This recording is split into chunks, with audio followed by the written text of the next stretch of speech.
জোয়ার্দ্দার সাহেবের অফিসে আসলেই ঝামেলা হয়েছে। তার সিনিয়র সহকর্মী বরকতুল্লাহর মাথা খারাপের মতো হয়ে গিয়েছে। প্রমোশনের জন্য তিনি অনেক ওপরের লেভেলে ধরাধরি করিয়েছেন। প্রধানমন্ত্রীর রাজনৈতিক সচিব বরকতুল্লাহর আত্মীয়। সে বলেছে, বরকত ভাই, আপনি নাকি সরিষার তেল দিয়ে ঘুমান। খাঁটি তেল আপনার সন্ধানে না থাকলে আমাকে বলুন, আমি ঘানি ভাঙা তেল এনে দেব। ডিজি আপনিই হচ্ছেন। কলকাঠি যা নাড়ার তা নাড়া হয়েছে, এর চেয়ে বেশি নাড়লে কাঠি ভেঙে যাবে।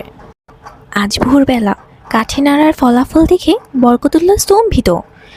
ঘন্টা দুই ঝিম ধরে থাকার পর হঠাৎ করে মাথা চক্কর দিয়ে উঠল। তিনি চিৎকার চেঁচামেচি শুরু করলেন। অশ্রাব্য ভাষায় জোয়ার্দারকে গালাগালি। নির্বুদ্ধি গাথা, শূন্য আইকিউ এর একজন মানুষ। সে ডিজিয়ে হয় কিভাবে? গলায় ডিঙিয়ে ঘাস খাওয়া তো না, একে বলে হাতি ডিঙিয়ে গলা ঘাস খাওয়া।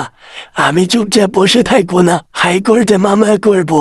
শালাকে আমি বাকি কথা লেখা সম্ভব না।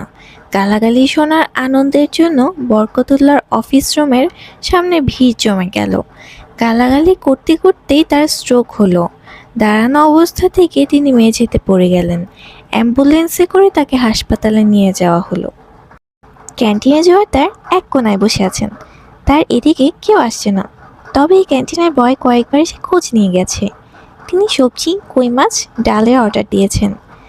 আজ মনে হয় দেরি হবে না। খালিক ক্যান্টিনে ঢুকে সংকুচিত ভঙ্গিতে জোয়ার্দারের সামনে দাঁড়িয়ে বলল, স্যার পুষ্পু, জিজ্ঞেস করছেন কেন? এত বড় অফিসারের সামনে বসাও তো এক ধরনের বেয়াদবি। স্যার, আমি আপনার প্রমোশনে অত্যন্ত খুশি হয়েছি। শুধু আমি একা না, অনেকেই খুশি হয়েছে। ভাবে কি খবরটা দিয়েছে? না, জানি ওনাকে খবর দিবেন না। আপনি অতি আজব মানুষ। আজ বাসায় যাওয়ার সময় অবশ্যই ভাবির জন্য কোনো উপহার কিনে নিয়ে যাবেন।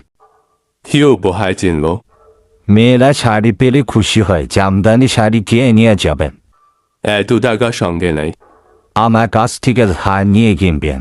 শাড়ি আমি পছন্দ করে দেব। স্যার, আপনার ক্রেডিট কার্ড নেই? না, আশ্চর্য, আজকাল তো ভিক্ষুকেরও ক্রেডিট কার্ড আছে। আচ্ছা, আমি এক সপ্তাহের মধ্যে ব্যবস্থা করে দিচ্ছি।